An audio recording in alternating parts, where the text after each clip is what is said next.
Okay, listen up. I'm Alex, and this is First Five, where I ask if games are worth your time, not your money. I played a game for 5 hours, and I'm going to tell you if those were 5 hours well spent. Today we're managing mischief in the kitchen in Overcooked 2.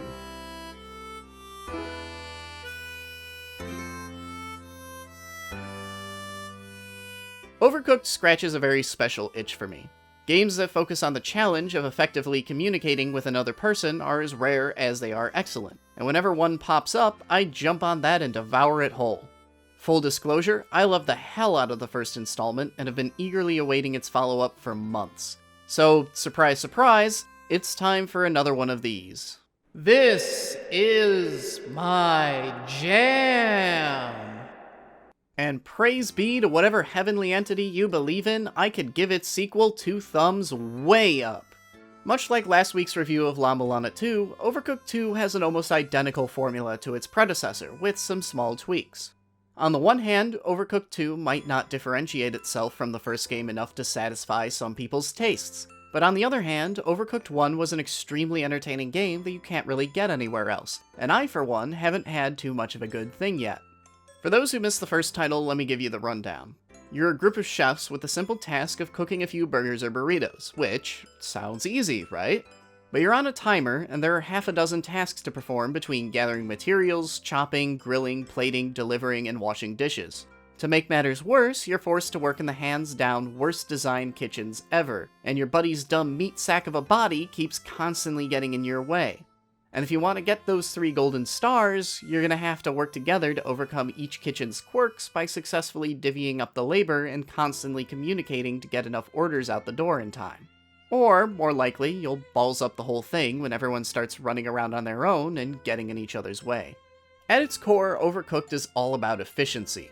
It's about establishing an assembly line with each player manning 1 or more stations, smoothing out bottlenecks, and iterating and reiterating on your efforts to truly master each level. And going from your first tepid steps into a kitchen to a crack team of culinary pros that have that level on lock after 3 or 4 playthroughs is the core of what makes Overcooked fun.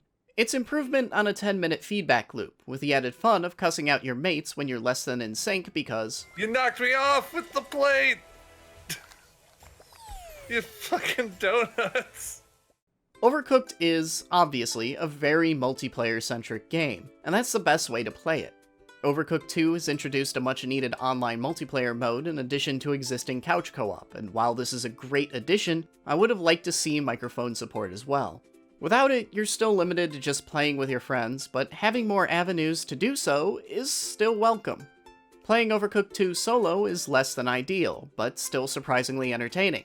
Like some other cooperative games I've highlighted in the past, Overcooked gives you control of multiple chefs you can head hop between to keep doing multiple tasks across the kitchen. It's actually a little impressive how much attention they've paid to this mode, even doing little things like allowing a chef to keep chopping food while you swap over to the other one, but making the chopping take longer to compensate.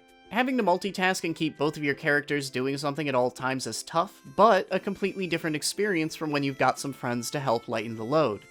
If you still want more after finishing the campaign, arcade mode will throw you at random levels ad nauseum. It's decent fun, but considering it draws on the same pool of levels you already conquered and perfected for the campaign, it's an addition barely worth mentioning.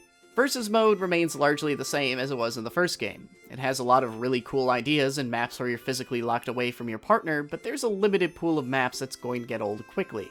Pitting your skills against randos online is a potential way to give the mode a little extra life, but there sadly don't seem to be too many to go up against. Mechanically, Overcooked 2 has made a few simple introductions that, while not revolutionizing the formula, do enough to keep the game feeling fresh. Basically the standard for what you can expect from a follow-up. The first is the introduction of a throw ability, which can hurt as much as it can help. It's great for getting around obstacles and introduces a weird sort of skill ceiling, as you can even use it to throw ingredients straight into a mixer, pot, or a friend's hands if you're accurate enough. But it can also lead to clutter all over the floor or wrong ingredients getting thrown into a mixer and screwing up an order. The other addition is levels that change midway through. It's flashy, dramatic, and can throw a lot of chaos into your assembly line the first time it happens. Overall, I think the effect is lost after you see it once, but it's still a nice little tweak to freshen up the formula.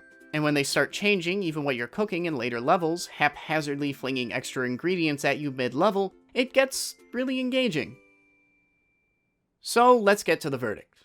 Most of Overcooked 2's additions are minor, but overall positive, and the core formula is so strong that even on a second go, this one is an absolute recommendation, if perhaps less so if you're planning on playing solo.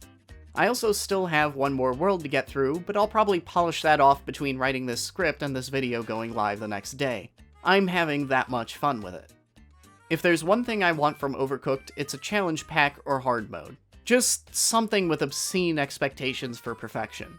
I'm willing to chalk it up to the fact that myself and my friends rapidly played through the first installment, so we're all pretty comfortable with the game's formula, but there were so many times we walked out of a level thinking we'd done awfully, only to be astounded when we got a full 3-star rating. There were only 1 or 2 levels that actually pushed us to sit down and think out a strategy, and those levels were where Overcooked 2 was strongest. I already went on about how Overcooked's core appeal is that feeling of reiteration and slowly improving your efficiency through successive plays of a level, but if you blow a challenge away by almost double the required score, well, there's not much room to really improve, is there? But don't get me wrong, I still had a blast going through each and every one of Overcooked 2's levels, and while I'm still hungry for a greater challenge, I also thoroughly enjoyed the main course. Hey, do you believe that your time is the most valuable thing you have?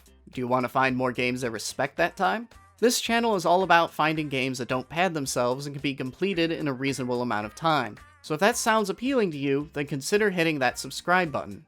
But regardless, thanks for watching this far, and I'll see you all next week.